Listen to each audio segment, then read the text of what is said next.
Welcome back, my friends. Joined now by distinguished university professor at Touro College, Thane Rosenbaum. He's an expert on Israel and the Middle East. Sir, thanks for coming back here to the Chris Salcedo Show. Always enjoy being on your show, Chris. Thanks for inviting me. Iran is, well, I suspect, drastically underreporting coronavirus cases. What is the danger there? Could we see in this situation similar to China, where they're hiding their information as well? It might be worse. Iran will just kill them. It's much more likely that they're not. You remember, the Iranians are the people who put homosexuals on the top of a crane and hang them in front of in the public square. So I think that if you're in Iran and you're suffering from the coronavirus, I'm not sure that quarantine is actually enough for you at this point. But yes, it will certainly be underreported if the numbers are higher. It'll be not unlike what we saw in China. Okay. Israel has quarantine cases within their borders, and I'm curious if you're hearing anything on the ground from how the coronavirus may be impacting their trip to the polls. They're voting once again. What is this, the third time they're trying to choose a prime minister? And what are you hearing about the impact that the coronavirus could be having on turnout? That's a good question. First of all, I just read something that it appears as if Israeli scientists are not that far off from actually coming up with a vaccine for the coronavirus. So for all of those people that believe in boycotting Israel, you should be very careful, because the Israelis might be the only country in the world with an actual cure for this virus. Right now, there's 1,500 people under quarantine. They are essentially the people that traveled in Italy. There are a number of bans now against certain countries, Japan, South Korea, of course, China.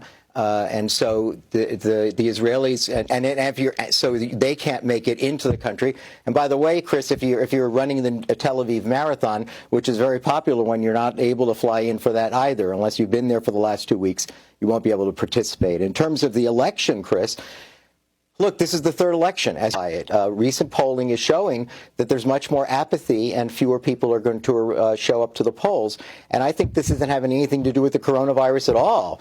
They're just disgusted by the deadlock that this nation faces because, frankly, you know, we're continuing to vote for the exact same people, the same coalition numbers.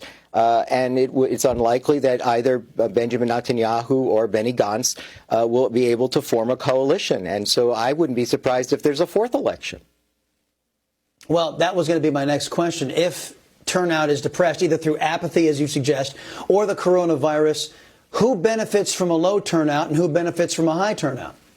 Well, remember, Chris, the secret sauce here is that 2 weeks after the election, Israel's prime minister, sitting prime minister, the longest sitting prime minister in Israeli history, Benjamin Netanyahu, commences his trial. There's a criminal trial for bribery, fraud, and breach of trust, and that would take place 2 weeks after the election. So if he was trying to put together a coalition government, one of the things that Benny Gantz is saying, what kind of a candidate could you be trying to put together a coalition government 2 weeks before you're standing trial in a federal district court in Israel?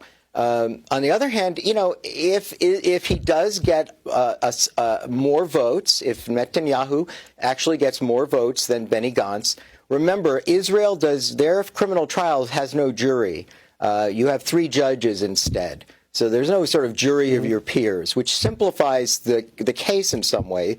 And it might actually give these 3 judges an opportunity to put the country at peace by acquitting Netanyahu and letting him actually form a government. I think the Israeli people are so disgusted that some of the coalition partners that refused to sit with Netanyahu the last 2 elections, they might this time agree. Okay, understood. Now, let's turn our attention to our country and how Israel sees what's happened over here. The last 2 administrations couldn't be starker contrasts. The previous administration, the Obama administration, was openly hostile to Israel, even worked to undermine them in the United Nations. With certain initiatives there. And then here you got Donald Trump moving the embassy to Jerusalem. I mean, that's just one example of this tight cohesiveness that we have with this current administration. How is the American election being viewed by Israelis writ large? Do they prefer to go back to the Obama cold shoulder, or do they like the Trump warm embrace? Chris, you said it so well. I mean, I think the Israelis think the Americans are nuts. I mean, especially American Jews. I just think they look at American Jews and say, are you kidding me? Look what Donald Trump has done for the Jewish state. Of course, you are first and foremost a citizen of the United States, but you're also a Jewish American, and clearly you have a biblical umbilical attachment to Israel. And so the amount of gifts that continue to be given to Israel by Donald Trump is just extraordinary. And there are, and to a large extent, from the Israeli perspective, there is no choice. And if you saw the last debate, actually the very last debate, Chris, the Democratic runner, Bernie Sanders, made it very clear.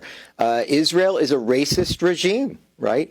And frankly, to him, it would have been a racist regime even if Benny Gantz was the prime minister. I think he doesn't even realize it, because the two parties, when it comes, the Israeli left has fallen apart, Chris. So you have a right-wing coalition and you have a kind of center-left or center coalition. And both sides, Chris, they both are not interested in a two-state solution anymore. They both are tired. Okay. They're both tired of Palestinian rejectionism, violence, terrorism. They do not see a partner on the other side. So it's not clear that Bernie Sanders would have seen this any less racist. So you see the Democrats, and he's decided that he's not going to visit AIPAC this weekend. Unprecedented, right, if you think about it. The front runner for the presidential nomination as a Democrat refuses to visit a bipartisan lobbying organization for Israel. Bipartisan. Has me shaking my head, too. I don't get it. But look, Professor, I want to ask you one quick question, because you've got a book that's coming out that fascinates me. The title does, Saving Free Speech from Itself. What can we expect to read in those pages? Thanks so much, Chris, for the plug. I appreciate it. Well, remember, I think there's a lot of confusion about free speech nowadays. Conservative speakers are shouted down at universities, disinvited from appearing at universities. Where is the free speech in that? These are even in state universities that are obligated to follow the First Amendment. When it comes to neo-Nazis and cross-burners and flag burners, they, however, are protected under the First Amendment. The Europeans, Western Europe, they too are liberal democracies, and they don't put up with any of this. So the question is, why do we permit these violations of free speech, this weaponization of free speech, this denial of human dignity? And the denial of, again, conservative speakers on campuses are disinvited. So do we believe in free speech, or do we not? Well, it's a fascinating examination. Can't wait to read it. Professor Rosenbaum, always appreciate the time here on the Chris Salcedo Show. We'll talk to you again. Thanks. Coming up, folks, from the horse's own mouth, a member of the biased press admits he's a socialist and that his network doesn't cover the president fairly. That's coming up next on the Chris Salcedo Show on NewsMax TV.